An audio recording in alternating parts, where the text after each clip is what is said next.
नमस्कार, मैं doctor Poonam Jaiswal, associate professor department of botany, JDB government girls college Kota. आज मैं आपको बीएससी सेकेंड ईयर के third paper structure development and reproduction in flowering plants के एक topic basic body plan of a flowering plant के बारे में बताऊंगी। इंट्रोडक्शन। जैसा कि आप सभी जानते हैं, दो किंगडम्स होते हैं, प्लांट किंगडम और एनिमल किंगडम। प्लांट किंगडम में जितने भी इंडिविजुअल्स होते हैं, मेनली प्लांट्स होते हैं, इनमें बहुत ही डाइवर्सिटी पाई जाती है। ये बहुत ही सिंपल, बहुत ही छोटे माइक्रोस्कोपिक फॉर्म से लेकर बहुत ही ज़्यादा developed complex structure, seed plant, gymnosperm भी पाए जाते हैं। और ये जो प्लांट्स होते हैं वो अर्थ की वेजिटेशन का डोमिनेंट पार्ट होते हैं। जो सीड प्लांट्स की बॉडी होती है बहुत ही ज़्यादा विकसित होती है और बहुत ही ज़्यादा स्ट्रक्चरली स्पेशलाइज्ड होती है। स्ट्रक्चरली स्पेशलाइज्ड का मतलब है संरचना के रूप के आधार पर बहुत ही ज़्यादा विकसित होती है। और इनमें डिवीजन ऑफ लेबर पाया जाता है, मतलब एक प्रत्येक अंग एक निश्चित कार्य के लिए बना होता है। और ये जो इवोल्यूशन है, जैसे कि आपने हाइड्रोफाइट्स में देखा होगा, पत्तियां बहुत ही कटी फटी लंबी होती हैं, जबकि जीरोफाइट्स में स्पाइन के फॉर्म में होती हैं। तो इवोल्यूशन के दौरान जिस तरह के हैबिटेट में प्लांट्स रहते हैं, उनके आधार पर ही उनकी संरचना निर्धारित होती है। बेसिक बॉडी प्लान क्या होता है? जो बॉडी पार्ट है सीड प्लांट का, वो दो मुख्य भागों में बटा होता है। पहला रूट, जो कि अंडरग्राउंड पार्ट होता है और नीचे की तरफ मिट्टी में वृद्धि करता है। दूसरा शूट, जो कि स्टेम और उसके लेटरल अपेंडेजेस जैसे कि लीफ और बड्स, इनसे मिलकर बना होता है और ऊपर की तरफ वृद्धि करता है। स्टेम का मुख्य कार्य जो होता है वो पत्तियों को सपोर्ट करना होता है, पत्तियां उस पर आधारित होती हैं। लाइट की उपस्थिति में यह पानी के कंडक्शन का कार्य करता है और पानी में डिजोल्व फॉर्म में ही, घुलनशील फॉर्म में ही मिनरल कंडक्शन का भी कार्य करता है। और पत्तियों में जो भोजन बनता है उनको प्लांट के विभिन्न भागों तक पहुंचाने का कार्य भी स्टेम द्वारा किया जाता है। और आवश्यकता पड़ने पर ये भोजन को अवशो संग्रहित करने का कार्य भी करता है। इस चित्र में बेसिक बॉडी प्लान को चित्र के द्वारा दिखाया गया है। ऊपर की तरफ शूट एपेक्स टिप पे होता है। ये शूट एपेक्स में लीफ प्राइमोर्डिया होती है। लीफ प्राइमोर्डिया कहने का मतलब है ये वो पार्ट्स होते हैं जो आगे वृद्धि करके पत्तियां बनाएंगी। एक पत्ती से दूसरी पत्ती के बीच का भाग इंटरनोड कहा जाता है। और जहां से पत्तियां निकलती हैं उसे हम नोड कहते हैं। नोड पर जहां से पत्तियां निकलती हैं उसके नीचे एक छोटा सा मेम्ब्रेनस स्टिक्यूल प्रेजेंट होता है। पत्तियों के कोने में एक्सिलरी बड प्रेजेंट होता है। अगर शूट एपेक्स को काट दिया जाए तो ये एक्सिलरी बड वृद्धि कर ब्रांच शूट या लेटरल ब्रांचेस बनाती हैं। नीचे की तरफ पुरानी पत्तियों के अवशेष पाए जाते हैं जिसको लीफ स्कार बोलते हैं। जमीन के अंदर टैप रूट प्रेजेंट होता है जो मुख्य जड़ है। द्वितीयक वृद्धि यानी लेटरल ग्रोथ के बाद इसमें लेटरल रूट्स बनते हैं और इस तरह से सेकेंडरी और टर्शियरी रूट्स बनते जाते हैं प्रत्येक बार विभाजन के बाद। और अल्टीमेटली लास्ट में इस पर रूट हेयर्स पाए जाते हैं। ये रूट हेयर जो एपिडर्मल सेल प्रेजेंट होती है उनकी वॉल का एक्सटेंशन ही होता है, उसी की वॉल फैलकर लंबाई में रूट हेयर्स बनाती है। अंत में रूट एपेक्स जो होता है उसके ऊपर एक छोटी सी रूट कैप प्रेजेंट होती है। जो शूट है उसमें वृद्धि मुख्य रूप से टिप पर होती है जहां पर एपिकल मेरिस्टेम प्रेजेंट होता है। एपिकल मेरिस्टेम जो है वो एक group of actively dividing cells है। ये सेल वो सेल्स है जब जिसमें बहुत तेज वृद्धि होती है और यही सेल्स डिफरेंशिएट होकर अलग अलग सेल टाइप्स बनाते हैं। मेरिस्टेम जो है वो लीफ, एक्सिलरी बड, नोड्स और इंटरनोड्स वेजिटेटिव फेज के दौरान बनाती है, जबकि रिप्रोडक्टिव फेज में यही एपिकल मेरिस्टेम फ्लावर बनाती है। जो लेटरल अपेंडेजेस प्रेजेंट होते हैं प्लांट में उसमें लीफ सबसे प्रमुख होता है और ये characterized by their thin and expanded form, पतले होते हैं और चपटे होते हैं जिससे कि सरफेस एरिया बढ़ जाए। इसका लाभ यही होता है कि सरफेस एरिया बड़ा होने की वजह से ये लाइट का शोषण इसमें ज्यादा हो सकता है। जो लीफ ब्लेड होती है उसमें अपर एंड लोअर एपिडर्मिस प्रेजेंट होती है और इन दोनों एपिडर्मिस के बीच में क्लोरोफिलस मेसोफिल सेल्स प्रेजेंट होती है। क्लोरोफिलस कहने का मतलब है कि मेसोफिल्स ऐसे सेल्स जिसमें ये क्लोरोफिल प्रेजेंट होती है। लीफ में वेन्स का एक नेटवर्क प्रेजेंट होता है जो कि संवहन का कार्य करती है और इसका जो संरचना है वो इस तरह से होती है कि ये फोटोसिंथेसिस को कार्य करती है।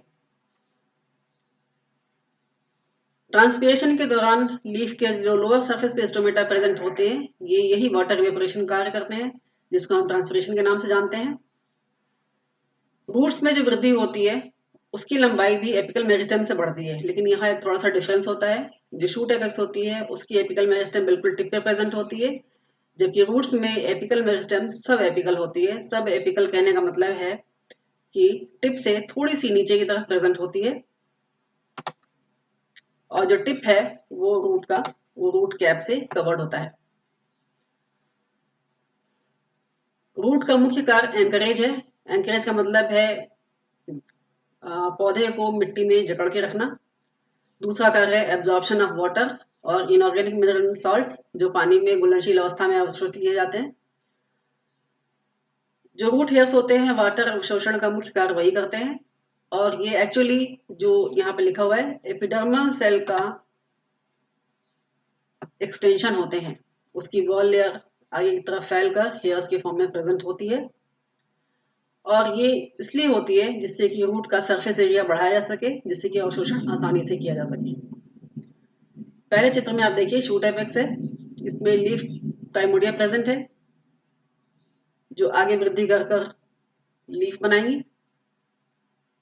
ये है लीफ प्राइमोडिया और ये डोम के आकार की एपेक्स, इससे प्रोकैम्बियम प्रेजेंट होता है। इसमें कैम्बियम प्रोकैम्बियम ही डेवलपमेंट के बाद कैम्बियम बनाता है। प्रोटोजाइलम प्रेजेंट होता है जो कि आगे वृद्धि करके जाइलम बनाता है। दूसरे डायग्राम में शूट एपेक्स है। इसमें यहाँ पर देखिए जो एपेक्स यहाँ है जबकि ये हिस्सा रूट कैप का होता है। रूट हेयर्स रूट एपेक्स के फॉर्म में प्रेजेंट होती है और ये सिर्फ जो एपिडर्मल यहाँ प्रेजेंट है उनकी वॉल का एक्सटेंशन, वही वॉल लेयर उनकी आगे की तरफ फैलकर रूट हेयर्स बनाती है। नेक्स्ट प्राइमरी मेरिस्टेम क्या होते हैं। प्राइमरी मेरिस्टेम रूट और शूट के एपेक्स से पाई जाती है और यही वो कॉम्प्लेक्स टिश्यू है जो कि प्राइमरी प्लांट बॉडी का निर्माण करती है। कुल 3 तरह के टिश्यू सिस्टम बनाती है। पहला एपिडर्मिस जो कि प्रोटोडर्म से बनता है। दूसरा प्राइमरी वेस्कुलर टिश्यू जो कि प्रोकैम्बियम से बनता है। कॉर्टेक्स और पिथ जो कि ग्राउंड मेरिस्टेम से बनता है।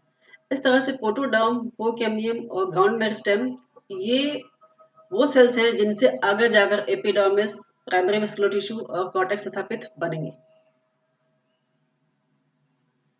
जो वेस्कुलर सिस्टम होता है वो रूट, शूट और लीफ पूरे प्लांट में फैला हुआ होता है जो कि भोजन का संवहन पूरे प्लांट में किया जाना है।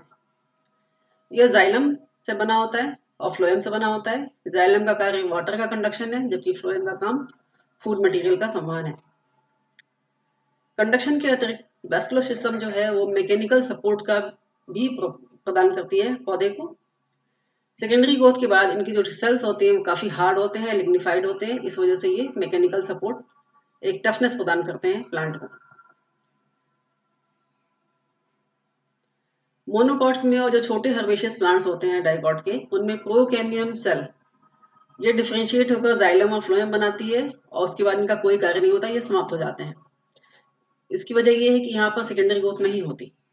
लेकिन मोस्ट डाइकॉट्स में और जिम्नोस्पर्म में एक layer of procambium cell primary phloem और प्राइमरी जाइलम के बीच में प्रेजेंट होती है। आपने टीएस ऑफ स्टेम एनाटॉमी में देखा होगा कि हम जब जाइलम और फ्लोएम बनाते हैं तो उसके बीच में एक लेयर पतली सी पट्टी कैम्बियम की बनाते हैं। ये जो कैम्बियम प्रेजेंट होता है ये लेटरल मेरिस्टेम का काम करता है और लेटरल मेरिस्टेम पौधे की मोटाई बढ़ाने में सहयोग देती है। ये जो वेस्कुलर कैम्बियम जो जाइलम और फ्लोएम के बीच के प्रेजेंट जो कैम्बियम है इसको वेस्कुलर कैम्बियम भी कहते हैं। This is responsible for growth in thickness और ये सेकेंडरी वेस्कुलर टिश्यू बनाती है। सेकेंडरी ग्रोथ के दौरान जो वैस्कुलर कैम्बियम है वो बाहर की तरफ सेकेंडरी फ्लोएम और अंदर की तरफ सेकेंडरी जाइलम बनाती है। जैसे जैसे सेकेंडरी ग्रोथ ज़्यादा होती है तो जो एपिडर्मिस और कॉर्टेक्स के सेल्स होते हैं दे आर पील्ड ऑफ, वो झड़ जाते हैं और उनके स्थान पर एक टफ सेकेंडरी प्रोटेक्टिव टिश्यू बन जाती है जिसको पेरिडर्म भी कहते हैं और ये फ्लोएम के बाहर की तरफ होती है। इस तरह से कुल मिलाकर देखें दो जो प्राइमरी प्लांट बॉडी है उसमें जो टिश्यू होते हैं वो प्राइमरी मेरिस्टेम से बने होते हैं, जबकि जो सेकेंडरी प्लांट बॉडी है, कहने का मतलब है सेकेंडरी ग्रोथ के बाद जो प्लांट बॉडी होती है उसके जो टिश्यू होते हैं वो मुख्य रूप से वैस्कुलर कैम्बियम और फेलोजन, जिसको कोर कैम्बियम भी कहते हैं, इनसे डिराइव होती है। ये एक सेगमेंटेड प्लांट का पार्ट है, इसको आप ध्यान से देखें। इसमें सबसे ऊपर की तरफ मेन शूट एपेक्स है फर्स्ट सेगमेंट में, ये इसमें वृद्धि होगी तो पौधा लंबाई में सीधा बढ़ता है। उसमें साइड में लीफ प्राइमोडिया प्रेजेंट है, ये लीज लीफ प्राइमोडिया जो आगे जलकर लीफ बनाएंगी, और डोम शेप एपेक्स है वो ऊंचाई में वृद्धि करेगा तो पौधे की लंबाई बढ़ेगी। ये लीफ है, लीफ के एक्सिस में एक्सिलरी बड प्रेजेंट है। जब हम शूट एपेक्स को काट देते हैं, यहाँ से काट दिया, उसके बाद जो एक्सिलरी बड प्रेजेंट होती है उनमें वृद्धि स्टार्ट हो जाती है और वो एक्सिलरी शूट या लेटरल शूट्स बनाती है। इस तरह से ये जो स्टेम है उसमें यंग पेरिडर्म प्रेजेंट है, मतलब सेकेंडरी ग्रोथ बहुत ज़्यादा नहीं है। लेकिन ये जो थर्ड सेगमेंट है इसमें सेकेंडरी ग्रोथ बहुत ज़्यादा है। तो जो प्राइमरी जो कॉर्टेक्स और एपिडर्मल सेल्स थे वो सभी शेड हो चुके हैं, झड़ चुके हैं, और उसके ऊपर पेरिडर्म की एक लेयर प्रेजेंट है, जिसकी वजह से इसका जो बार्क है दैट इज स्केली, बहुत ही रफ स्केली बार्क है इसका। चौथा सेगमेंट है रूट का, जिसमें tap root with periderm present है। इसमें लेटरल रूट्स प्रेजेंट है, primary lateral root, secondary lateral root, और अल्टीमेटली लास्ट लेयर का रूट हेयर्स प्रेजेंट होती है। ये रूट हेयर्स यहाँ दिखाई गई है। सिक्स सेगमेंट, लास्ट सेगमेंट में जो ऊपर का हिस्सा है जहाँ पर रूट हेयर्स प्रेजेंट है ये है रूट एपेक्स, उसके नीचे की तरफ रूट कैप प्रेजेंट होती है जो कि शूट एपेक्स में प्रेजेंट नहीं होती। इस तरह से ये एक एंजियोस्पर्म प्लांट बॉडी का बेसिक स्ट्रक्चर है।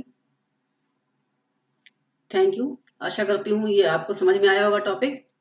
आप कॉलेज के यूट्यूब चैनल CCE राज JDB GGC के कोटा पर अब अपने कमेंट डाल सकते हैं, अथवा कोई क्वेरी हो तो आप पूछ सकते हैं इसी के कमेंट बॉक्स में जाकर।